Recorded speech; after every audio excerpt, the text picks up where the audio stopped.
The 48 Laws of Power is often described as a book written for psychopaths. It teaches various manipulative approaches that can help achieve power. However, these approaches are often overly pragmatic, sometimes cynical, and might even be morally unacceptable for many people. It's worth thinking about why power is mostly held by people with psychopathic traits. Could it be that using these laws is easier for them because they lack empathy and conscience? Interestingly, this book is banned in some American prisons. Personally, I believe everyone should be familiar with what's written in this book. Even if your morals prevent you from applying these laws in real life, you can at least use this knowledge for defensive purposes. You'll be able to identify the behaviors of people around you, why they act the way they do, and analyze your own actions. You might even realize that you've unknowingly been applying some of these laws yourself.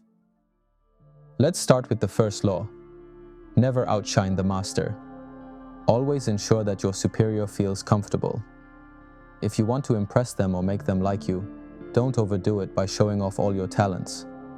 You might achieve the opposite result, making them feel threatened. Let them shine more brilliantly than they actually are, and you'll climb the heights of power. This advice might sound unpleasant, but think about it. Everyone has insecurities. When someone holds a position higher than yours, showing them that you're smarter, more talented, or more capable is a huge mistake.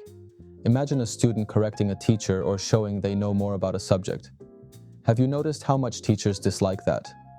For instance, during one of my university economics lectures, the professor said that when someone buys a company's shares, they are guaranteed a portion of the profit, called dividends. I corrected her, saying that dividends are not guaranteed. Companies can choose not to distribute profits to their shareholders. When I said this, she clearly didn't like it. She insisted I was wrong and continued claiming dividends are always paid. I decided to drop it and didn't argue further. From her perspective, I had insulted her by correcting her in front of so many students.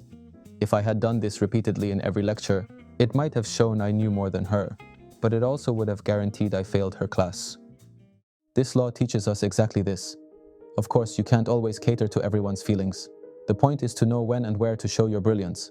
When you try to charm your superior with your intelligence, skills, or attractiveness, they automatically activate their defense mechanisms. Don't think this will elevate you in their eyes. Instead, they will see you as a threat. A perfect example is the story of Louis XIV's finance minister, Fouquet. When the main minister of France passed away, Fouquet wanted to take his position. However, Louis XIV decided to abolish the position entirely. Fouquet suspected that he had fallen out of the king's favor, so he decided to throw a lavish party to impress him. At this party, the most notable aristocratic families, intellectuals, and other important people were invited. Fouquet even had Molière write a special play for the occasion. He also arranged for music that praised the king to be performed. The guests said it was the most spectacular party they had ever seen. The next day, Fouquet was arrested, accused of embezzling money from the treasury, and imprisoned. In reality, Fouquet hadn't stolen anything, but Louis XV, also known as the Sun King, was so proud and egotistical that he wouldn't allow anyone to outshine him in luxury. Instead of gaining the king's favor, Fouquet had hurt his pride and overshadowed him. The author uses this story to show that revealing your talents and skills will never win a superior's encouragement. On the contrary, they will replace you at the first opportunity with someone less brilliant, less charming, and less threatening. The author also mentions that overshadowing your superior can happen unintentionally. Superiors are often overly confident in themselves. They don't like it when someone questions their authority. They will go to great lengths to eliminate such people. Therefore, if you can't hide your talents and advantages, avoid working with such prideful individuals altogether. For example, in the early 17th century, Italian astronomer Galileo Galilei found himself in a difficult position. His fate depended entirely on wealthy and powerful patrons. Galileo would dedicate his discoveries to them, and in return, they would reward him with gratitude, students, and gifts, since direct payment wasn't common at the time.